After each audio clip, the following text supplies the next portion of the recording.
बिस्मिल्लाहिर्रहमानिर्रहीम। अस्सलाम वालेकुम। आप देख रहे हैं अलिफ न्यूज़ और मैं हूं आपके साथ माजिद अली। शामिल करते हैं पाकिस्तान और दुनिया भर से ब्रेकिंग न्यूज़ हेडलाइंस। इसराइल के वज़ीर आज़म नेतन्याहू ने हठधर्मी का मुजाहिरा करते हुए गज़ा में जारी सूहूनी जारहियत को जंग का नाजुक मरहला करार देते हुए हमास की मुस्तकिल जंगबंदी की शराइत मुस्तरद कर दी। गैर मुल्की खबरसां इदारे की रिपोर्ट के मुताबिक नेतन्याहू ने हमास के मुतालबात को तस्लीम किए बगैर गजा से बकिया इसराइली कैदियों को वतन वापस लाने का अज़म किए है। अपने एक बयान में उन्होंने इस बात पर इसरार किया कि फ़लस्तीनी सरजमीन पर फौजी मुहिम नाजुक मरहले में दाखिल हो चुकी है। गजा में जंग के मुस्तकिल खात्मे के ख्वाहा हमास ने जंग बंदी की नई तजवीज़ मुस्तरद कर दी, जिसके बाद अपने पहले सामने आने वाले रद्द-ए-अमल में नेतन्याहू ने कहा है कि मुझे यकीन है कि हम हमास की मर्जी के सामने हथियार डाले बगैर अपने कैदियों को घर वापस ला सकते हैं। उन्होंने मजीद कहा है कि हम लड़ाई के इस नाजुक मरहले पर हैं और इस वक्त हमें जीतने के लिए सब्र और अज़म की ज़रूरत है। खबर के अगले हिस्से में बात करते हैं फ़लस्तीनियों की मज़ाहमती तंजीम हमास के अस्करी विंग अल-क़िसाम ब्रिगेड ने हफ्ते के रोज़ कहा है कि गज़ा पर की गई हलाकत खेज इसराइली बमबारी के बाद गज़ा में कैद अमरीकी शहरी एडन अलेक्जेंडर के मुस्तकबिल के बारे में कुछ नहीं कहा जा सकता। ये बात अल-क़िसाम ब्रिगेड ने इस अमरीकी शहरी की हिफाजत पर मामूर महाफ़ज़ की बमबारी से जाँबहक होने के वाक़े के बाद कही गई है।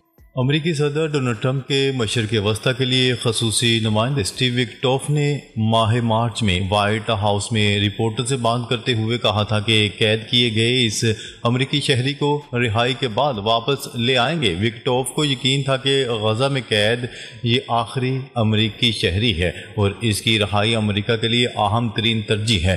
ये अमरीका और इसराइल दोनों के बेक वक्त शहरियत का हामिल है। बहुत से अमरीकी यहूदी इसराइल के भी शहरी हैं। इसराइली शहरी होने के नाते ये अमरीकी भी इसराइली फौज का हिस्सा बनते हैं और फ़लस्तीनियों के खिलाफ इसराइली जंगों में झोंके जाते हैं। 21 साला अमरीकी शहरी एडन अलेक्जेंडर भी इन्हीं इसराइली फौजियों में से एक है और गजा में कैद है।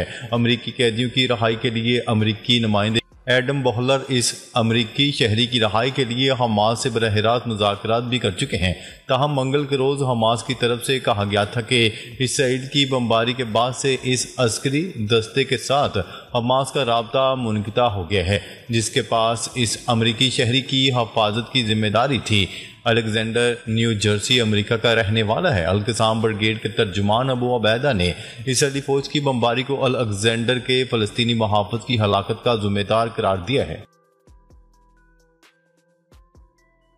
खबर के अगले हिस्से में बात करते हैं 11,000 अस्करी अफराद समेत 1,40,000 इसराइलियों ने जंग के खिलाफ पटिशन पर दस्तखत कर दिए।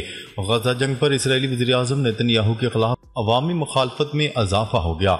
गजा जंग के खिलाफ पटिशन पर 1,40,000 से ज़्यादा इसराइलियों ने दस्तखत कर दिए। अरब मीडिया की रिपोर्ट के मुताबिक दस्तखत करने वालों में 11,000 से ज़्यादा इसराइली अस्करी अफराद भी शामिल हैं।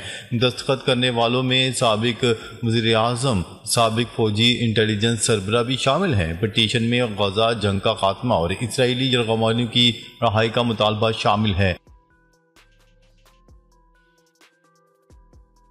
खबर के अगले हिस्से में बात करते हैं अमेरिका ईरान मुज़ाकरात माहिरीन जोहरी मुआहदे का फ्रेमवर्क तैयार करेंगे।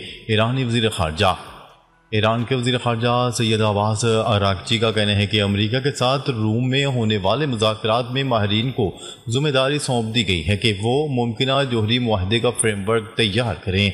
गैर मुल्की खबरसां इदारे रॉयटर्स की रिपोर्ट के मुताबिक ईरान के वज़ीर ख़ारजा अब्बास अराग़ची ने रूम में अमरीकी सदर डोनाल्ड ट्रंप के मशरिक़ वस्ता के नुमाइंदे स्टीव विटकोफ के साथ तकरीबन 4 घंटे तक मुज़ाकरात किए, जिसके लिए ओमान के ओहदेदारान ने पैगाम रसानी के जरिए दोनों फ़रीक़ैन के दरमियान सालसी की।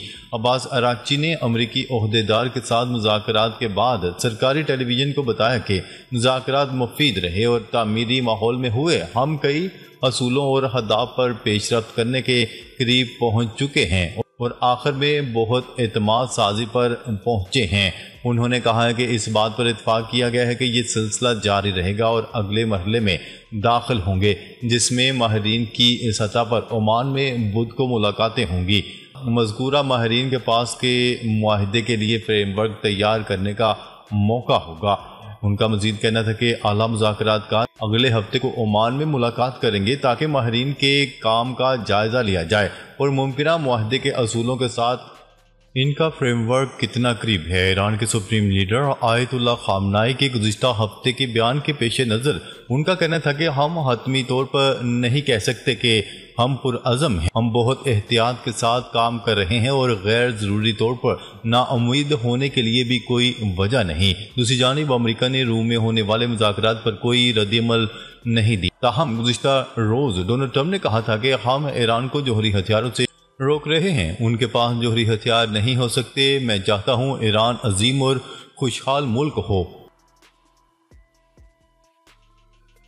خبر کے اگلے حصے میں بات کرتے ہیں ایسٹر تہوار، روس کا یوکرین کے ساتھ عارضی جنگ بندی کا اعلان۔ روس کے صدر ولادیمیر پوٹن نے ایسٹر تہوار کے موقع پر یوکرین کے ساتھ عارضی جنگ بندی کا اعلان کر دیا۔ روسی صدارتی دفتر کرملن کا کہنا ہے کہ روس 19 اپریل شام 6 بجے سے 21 اپریل رات 12 بجے تک جنگ بندی پر عمل کرے گا۔ کرملن کا کہنا تھا کہ ہم یوکرین کی جانب سے بھی جنگ بندی پر عمل کی امید رکھتے ہیں۔ روسی فوج یوکرین کی جانب سے جنگ بندی کی کسی بھی خلاف ورزی کا بھرپور جواب دے گی۔ روسی صدر نے کہا کہ عارضی جنگ بندی کے دوران یوکرین کا رویہ امن معاہدے کے لیے یوکرین کی سنجیدگی ظاہر کرے گا۔ روس ہمیشہ سے امن بات چیت کے لیے تیار رہا ہے۔ انہوں نے مزید کہا ہے کہ یوکرین تنازع کے منصفانہ حل کے لیے امریکہ، چین اور دیگر ممالک کی خواہش کا خیر مقدم کرتے ہیں۔ خبر کے اگلے حصے میں بات کرتے ہیں جوابی وار، چین نے امریکہ کو 7 نایاب معدنیات کی برآمدات پر پابندی لگا دی۔ چین نے امریکہ کے لیے 7 نایاب معدنیات کی برآمد پر پابندی عائد کر دی۔ غیر ملکی خبرساں ادارے کی رپورٹ کے مطابق یہ معدنیات جدید دفاعی ٹیکنالوجی، گاڑیوں اور ہتھیاروں کی تیاری میں کلیدی حیثیت رکھتی ہیں۔ ان کے بغیر لڑاکا طیارے، آبدوزیں، میزائل، رڈار سسٹم اور ڈرونز کی تیاری ممکن نہیں۔ چین کی جانب سے یہ قدم ایسے وقت میں اٹھایا گیا جب امریکہ نے بھی تجارتی محاذ پر نیا وار کیا۔ امریکہ نے شام پر پابندیوں میں نرمی کا عندیہ دے دیا۔ میڈیا کی رپورٹ کے مطابق ڈونلڈ ٹرمپ کسی بھی وقت کمی کا اعلان کر سکتے ہیں۔ ادھر ڈونلڈ ٹرمپ انتظامیہ نے ویزوں کی درخواست دینے والے تمام افراد کے سوشل میڈیا اکاؤنٹس کی جانچ پڑتال کا حکم دے دیا جو 1 جنوری 2007 تک یا اس سے پہلے غزہ کی پٹی کا دورہ کر چکے ہیں۔ برطانوی خبرساں ادارے کی رپورٹ کے مطابق امریکی محکمہ خارجہ کی جانب سے جاری مراسلے میں کہا گیا تھا کہ امیگریشن یا دیگر ویزوں کی درخواست کرنے والوں کے سوشل میڈیا اکاؤنٹس کی جانچ پڑتال کی جائے گی۔ امریکہ کا شام میں فوجیوں کی تعداد 1000 سے کم کرنے کا اعلان۔ امریکی محکمہ دفاع کی جانب سے اعلان کیا گیا ہے کہ شام میں امریکی فوجیوں کی تعداد 1000 سے کم کی جائے گی۔ امریکی محکمہ دفاع کے مطابق شام میں داعش کے خلاف کامیابیاں فیصلے کی بنیاد ہیں۔ انہوں نے کہا کہ شام میں فوج کی کمی کے باوجود خطے میں فوجی صلاحیت برقرار رکھی جائے گی۔ عالمی برادری دہشت گرد تنظیم داعش کے قیدیوں کا مسئلہ حل کرے۔ خبر کے اگلے حصے میں بات کرتے ہیں امریکہ میں ڈونلڈ ٹرمپ کی پالیسیوں کے خلاف مختلف ریاستوں میں مظاہرے، ہزاروں افراد کی شرکت۔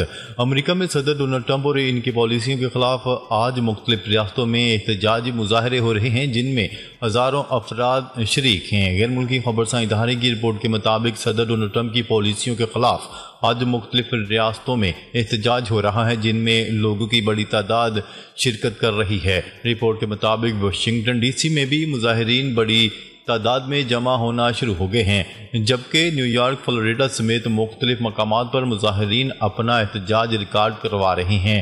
امریکی میڈیا کی رپورٹ کے مطابق واشنگٹن سمیت امریکہ کے دیگر شہروں میں ڈونلڈ ٹرمپ کے خلاف مظاہروں کی کال 50-51 موومنٹ نے دی ہے۔ 50-51 کا مطلب 50 امریکی ریاستوں میں 50 مظاہروں کی ایک تحریک ہے۔ رپورٹ کے مطابق مظاہروں کے منتظمین کا کہنا ہے کہ ڈونلڈ ٹرمپ انتظامیہ کے غیر جمہوری اور غیر قانونی اقدامات کے خلاف احتجاجی مظاہروں کی کال دی گئی ہے۔ ناظرین، اب تک کے لیے اتنا ہی۔ مزید خبریں لے کر بہت جلد آپ کی خدمت میں حاضر ہوں گے۔ تب تک کے لیے اپنا خیال رکھیے گا۔ اللہ نگہبان۔